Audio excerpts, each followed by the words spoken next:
सिर्फ अपने स्वार्थ के लिए ही जीते रहेंगे, स्वार्थ के लिए जीते रहेंगे, तो हमारे आने वाली पीढ़ी काफ़ी तकलीफ़ में होगी।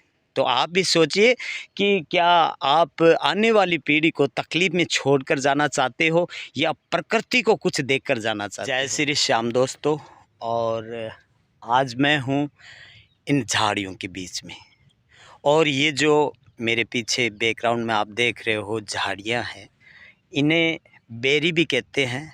ये कई प्रकार की होती है, जो आप देखते हो बाज़ार में बड़े बड़े बेर आते हैं, एक वो होती है और एक ये देसी बेरी है, और इसे झाड़ी भी कहते हैं। इनके छोटे छोटे बेर लगते हैं, और ये उत्तरी और पश्चिमी राजस्थान में अधिक होती है।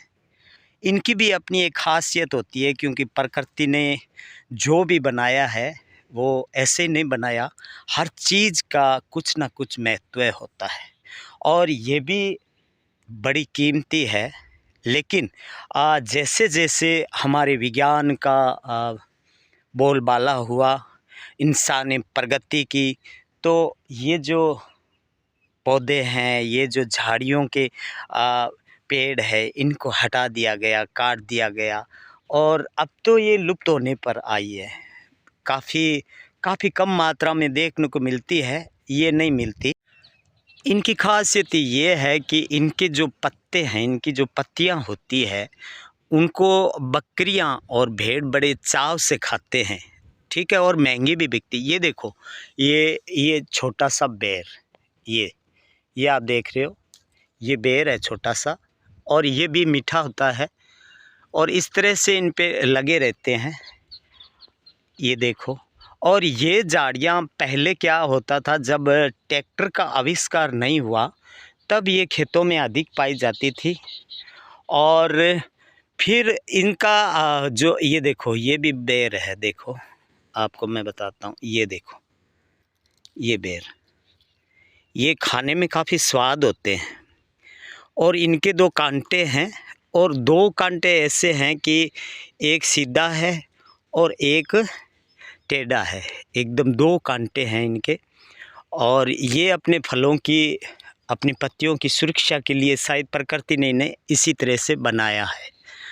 तो ये झाड़ियाँ खेतों में होने के कारण क्या होता था कि जैसे गर्म हवाएं चलती, तेज़ आंधियाँ चलती, तो जो खेत में अनाज बोया जाता, उनको क्या है कि ये झाड़ियाँ बचा लेती, क्योंकि हवा का रुख है वो कम कर देती, साइड में कर देती, इधर उधर कर देती, तो हवा का जो पावर होता है वो कम हो जाता। लेकिन जैसे जैसे विज्ञान ने प्रगति की, ट्रैक्टर का आविष्कार हुआ, और ट्रैक्टर का आविष्कार होने के बाद इन सब को निकाल दिया गया, और अब तो ये गिने चुने को देखने को मिली है, और आने वाले पीढ़ियों में तो ये मिलेगी भी नहीं। हमारे जो छोटे बच्चे लोग हैं वो कभी देखेंगे तो ये कहीं म्यूजियम में इनकी फ़ोटोएँ मिलेगी या कोई पिक्चर मिल जाएगी, बस इतना ही मिलेगा। और इनकी जड़ों में, क्योंकि ये तो काफ़ी बड़ी है, ये छोटी छोटी होती थी, इनका हर 12 महीने के बाद कटिंग हो जाती, और ये जो पत्ते हैं ये काफ़ी महंगे बिकते, और ये राजस्थान में इसे पाला कहते हैं, और तो ये महंगे बिकते। और इनके जो कांटेदार जो झाड़ियाँ होती, वो खेतों की बाड़ बनाने के लिए काम में आती, क्योंकि पहले ये कांटेदार तार या ये आपका झटके वाली मशीन ये कुछ नहीं था, तो यही काम में लिया जाता था। और इनकी जड़ों में जो बेलें होती थी, देसी मतीरे होते थे, वो बड़े मीठे होते थे, काकड़ियाँ होती थी बड़ी मीठी होती थी, क्योंकि इनकी जो खतवाई होती है, इनके नीचे जो खाद बनती है, प्रकृति खाद बनती है, वो फसलों के लिए बड़ी ही अच्छी होती थी।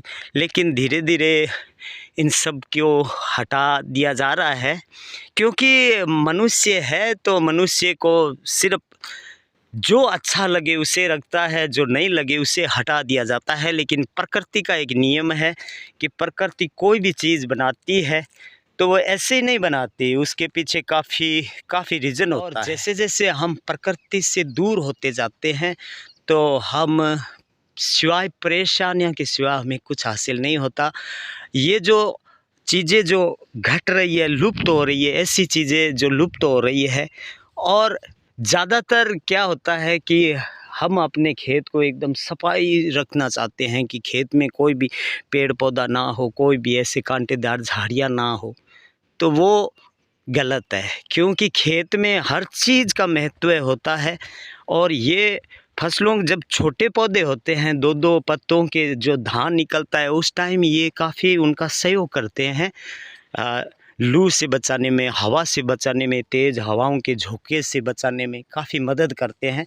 लेकिन इंसान है हम लोग, हम क्या करते हैं कि नहीं, ये कोई ज़रूरत नहीं है, इसकी कोई ज़रूरत नहीं है, और खूब हम सफ़रे करते हैं, जहर डालते हैं। तो हर तरीके से चारों तरफ हमें जहर मिलने लग गया है, हवाएं भी जहरीली हो गई है। अब सांस लेते हैं तो भी जहर का ही लेते हैं। इसीलिए बच्चा भी जन्म लेते ही आजकल रोग ग्रसित होता है। और यही कारण है कि धीरे धीरे ये चीज़ें सब लुप्त हो जाएगी। अभी जो हमारे बच्चे स्कूलों में बड़े बड़े बैग लेके जाते हैं और साथ में पानी की बोतल लेके जाते हैं, आने वाले में अगर इसी तरह प्रदूषण बढ़ता रहा, ये जो मतलब इस तरह से जो पेड़ पौधे हैं ये लुप्त होते जा रहे हैं, ये बहुत सारे जीव जंतु लुप्त होते जा रहे हैं इस प्रदूषण की वजह से, तो हमारे जो आने वाली पीढ़ी है वो बैग के साथ एक छोटा सा ऑक्सीजन का बोतल लगाकर भी चलना पड़ेगा।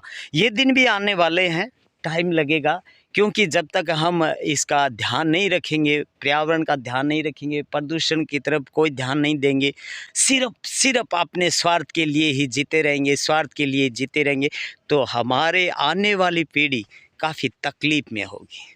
तो आप भी सोचिए कि क्या आप आने वाली पीढ़ी को तकलीफ़ में छोड़कर जाना चाहते हो या प्रकृति को कुछ देकर जाना चाहते हो? तो दोस्तों, आप हमेशा प्रकृति का साथ दीजिएगा और प्रकृति आपको हमेशा साथ देगी।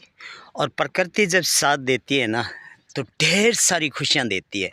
हम ज़्यादातर क्या है, कृत्रिम जो चीज़ें होती है उन्हीं पे ज़्यादा आश्रित रहने लगे और ज़्यादा उन्हीं पे विश्वास करने लगे।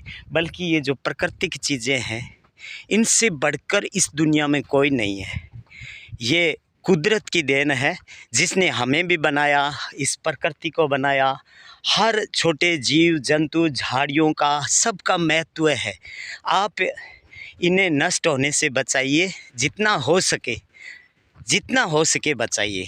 तो दोस्तों, अगर आप हमारा ये वीडियो यूट्यूब चैनल से देख रहे हो तो चैनल को सब्सक्राइब कीजिए और एक बढ़िया सा कमेंट ज़रूर लिखिएगा और वीडियो को लाइक ज़रूर कीजिएगा। और अगर आप हमारे फेसबुक पेज से देख रहे हो तो पेज को फॉलो कीजिएगा और वीडियो को लाइक कीजिएगा और कमेंट में बताइएगा कि आपको ये वीडियो कैसा लगा। तो मिलते हैं अगले वीडियो में, तब तक के लिए जय हिंद, जय भारत।